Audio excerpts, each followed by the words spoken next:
둘러봐도 보이지 않고 막혀버린 삶의 현실들 가슴 속에 시린 눈물과 두려움에 지쳐버린 내 삶 아픔 속에 서 있는 내게 안타까워 손 내미시네 눈을 뜨니 주님 계시네 나를 안고 내 길로 날 인도하시네 지금 이 자리에서 주를 바라보며 지금 이 자리에서 주가 영광 받으시도록 주께 승복하리라 주께 나가리라 지금 이 자리에서 살아내리라.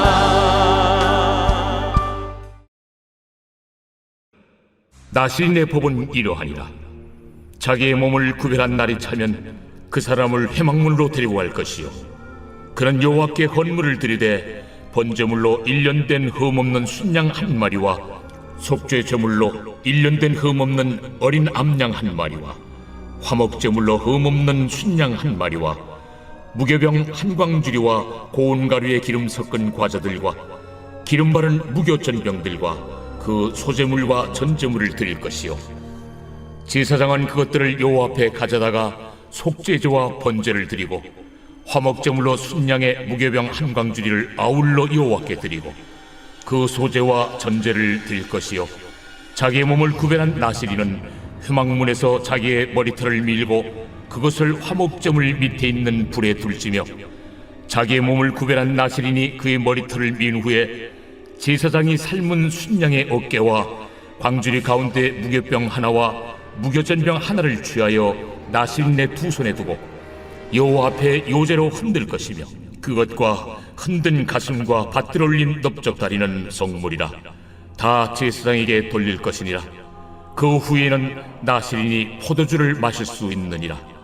이는 곧 서운한 나실인이 자기의 몸을 구별한 일로 말미암아 여호와께 헌물을 드림과 행할 법이며 이에도 힘이 미치는 대로 하려니와 그가 서운한 대로 자기의 몸을 구별하는 법을 따라 할 것이니라.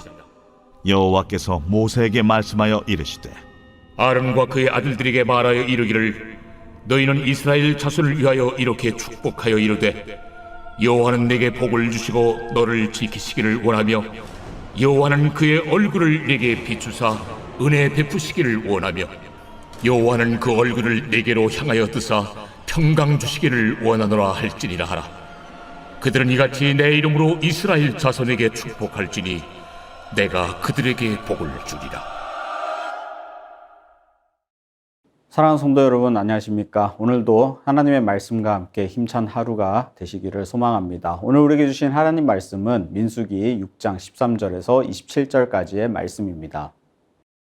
우리는 민수기 6장에서 나실인에 대해서 살펴보고 있죠. 하나님과 특별한 교제를 갖기 위해서 나실인이 된 사람은 하나님 앞에서 헌신한 기간 동안에는 일상적으로 먹을 수 있는 것들을 제한하고 일상적으로 누릴 수 있는 몸에 대한 돌봄을 또 제한하고 일상적인 의무나 관계도 제한해야 합니다. 나실인으로 서원한 동안에 그 사람은 하나님의 소유여서 거룩하기 때문에 각각의 오염으로부터 자신을 더럽히지 않기 위해 금지 사항들을 지켜야 했습니다. 이것은 고통이 아니라 축복의 시간입니다. 하나님을 위해 특별히 구분되었다는 것을 의미하기 때문이죠. 그래서 나실인으로 서원한 동안 그 사람은 온전히 하나님만을 바라볼 뿐만 아니라 하나님이 그를 보살피실 것을 약속하셨습니다. 이렇게 하나님과 특별한 교제를 갖기 시작한 나시린은 서원 기간을 시작할 때뿐만 아니라 마칠 때에도 각별히 신경을 써서 지정된 예식에 따라 나시린의 삶을 마쳐야 했습니다.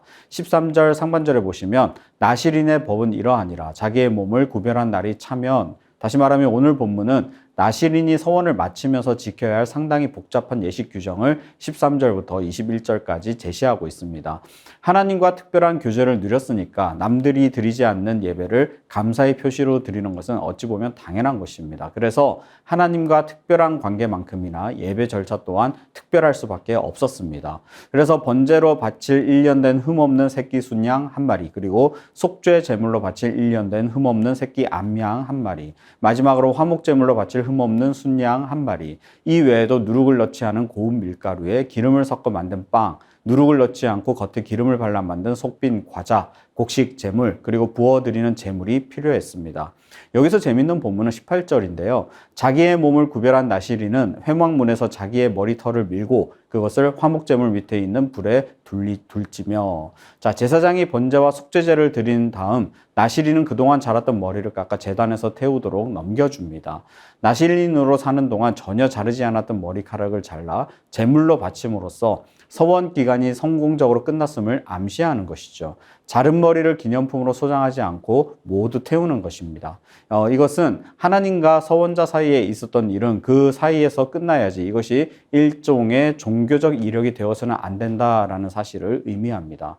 우리는 자칫 우리의 교회 이력, 신앙 이력을 은근히 자랑하거나 과시할 때가 있습니다. 내가 성경을 몇 독 했어. 내가 전도를 몇 명 했어. 내가 40일 금식만 몇 번 했어. 사실 이러한 것은 내가 하나님이 좋고 내가 정말 원해서 했던 일입니다.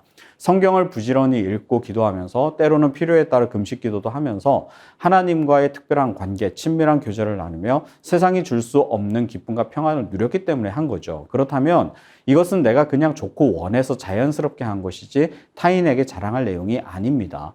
만약 이것이 나의 자랑이 된다면 기복주의 신앙 또는 바리새인들과 같이 외식하는 자와 다를 바가 없을 것입니다. 하나의 종교적 성취로서 치부되기 때문에 자랑이라는 수단으로 남들에게 알리는 것이 되기 때문이죠. 또 21절에 보면 이는 곧 서원한 나시린이 자기의 몸을 구별한 일로 말미암아 여호와께 헌물을 드림과 행할 법이며 이외에도 힘이 미치는 대로 하려니와 그가 서원한 대로 자기의 몸을 구별하는 법을 따라야 할 것이니라.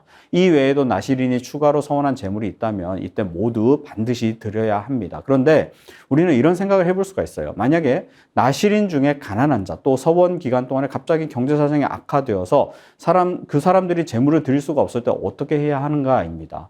기록에 따르면 그가 속한 공동체 혹은 왕족 등 부유층이 가난한 사람을 대신해서 지불했다 그래요. 그래서 후원자들이 나서서 누구든지 경제적인 제약으로 인해 하나님께 나아가지 못하는 그런 안타까운 일들이 발생하지 않도록 부유한 자가 가난한 나시린을 도와주었던 것입니다. 신약 시대에는 소위 직분의 보편성이 이루어졌고 예수 그리스도 안에 있는 모든 사람은 거룩한 자, 구별된 자로서의 직분이 모두에게 주어졌습니다. 그래서 지금은 과거 구약 시대와 같이 나시린처럼 특별한 예식이나 행위가 필요한 것은 아니죠. 하지만 나시린 제도가 우리와 아무런 상관이 없는 것은 결코 아닙니다. 예수 그리스도 안에서 구별된 우리는 우리의 전인격적인 삶 자체가 온전히 하나님께 구별하여 드리는 삶으로 살아야 한다는 것을 강조합니다. 특정한 계급의 사람들이 아니라 거듭난 모든 신자는 사명자로, 헌신자로 살아야 한다는 것이죠. 우리는 어떤 외적인 행위를 함으로 거룩을 지키는 것이 아니라 우리 몸을 하나님이 거하시는 성전으로 여기고 하나님이 기뻐하지 않는 일들로부터 구별을 해야 합니다. 우리 몸으로 들어가는 어떤 것이 우리를 부정하게 만드는 것이 아니라 우리 안에서부터 나오는 악한 생각, 즉 시기와 질투와 분노와 성냄과 거짓과 비방의 말들이 우리를 더럽힌다는 사실을 꼭 기억해야 합니다. 그리고 이어지는 22절부터 27절까지는 제사장의 공동체를 위한 축복이 언급되고 있습니다. 하나님이 공동체의 외적, 내적 순결과 모든 것을 바쳐 하나님을 찾는 나시린의 삶에 대한 규례에 대해 말씀하신 후에 제사장들에게 이스라엘 백성을 축복할 때 빌어줘야 할 내용을 말씀하여 주시죠. 먼저 24절에서 복이라는 단어가 나옵니다. 여기서 말하는 복은 자손 번성, 풍요의 땅, 건강과 장수, 그리고 원수들로부터의 보호 등 물질적이고 실제적인 복을 뜻합니다. 두 번째로 너를 지키시기를 원하신다는 모든 유형의 악에서 보호해 주시기를 바란다라는 뜻이에요. 예수님도 제자들에게 악한 자에게서 그들을 구해 주기를 하나님께 기도하라 하셨습니다. 그래서 주기도문에 다만 악에서 구하옵소서라고 나오는 거죠. 이어서 25절에서 여호와는 그의 얼굴을 내게 비추사 은혜 베푸시기를 원하며 라고 나오는데, 이는 심판과 환난 날에 하나님이 자비를 베푸사 관대히 대하시기를 바란다는 뜻입니다. 얼굴을 내게 비추사 참 아름다운 표현이죠. 하나님의 다정다감한 배려를 의미합니다. 내가 얼굴을 비춰줄 테니 안심하라는 것이죠. 어떠한 심판과 환난 날에도 너를 구원하겠다는 확고한 의지를 담은 문장입니다. 반면 하나님의 얼굴을 가리시는 것은 분노를 뜻하죠. 신명기 31장 18절에 보면 또 그들이 돌이켜 또 신들을 따르는 모든 악행으로 말미암아 내가 그때에 반드시 내 얼굴을 숨기리라. 하나님의 얼굴을 비춰주신다는 것은 곧 은혜와 자비를 베푸신다는 의미입니다. 세 번째로 26절에서 여호와는 그 얼굴을 내게로 향하여 드사 평강 주시기를 원하노라 할지니라. 하나님이 당신의 백성들이 구하는 기도를 들으시고 응답해 주시기를 바란다는 뜻이며 그 결과 평강을 주신다는 말입니다. 평강은 모든 재해에서 자유함과 이 세상에서 우리가 모든 필요가 흡족하게 채워지는 것을 뜻해요. 그래서 평강은 모든 면에서 우리가 이 세상에서 누릴 수 있는 최고의 여건을 묘사합니다. 예수님도 탄생하실 때의 천사들은 땅에서는 하나님이 기뻐하시는 사람들 중에 평화로다라며 주님이 이 땅에 오신 목적을 선포했습니다. 예수님도 죄인을 용서하시거나 병자를 치료해 주시고는 평안히 가라 이렇게 위로해 주셨어요. 이처럼 하나님의 최대 관심사는 우리가 하나님의 축복을 받아 누리는 평강의 삶을 사는 것에 있습니다. 왜냐하면 우리를 너무도 사랑하시기 때문입니다. 우리의 존재 자체로 기쁨을 이기지 못하시는 분이 하나님 아니십니까?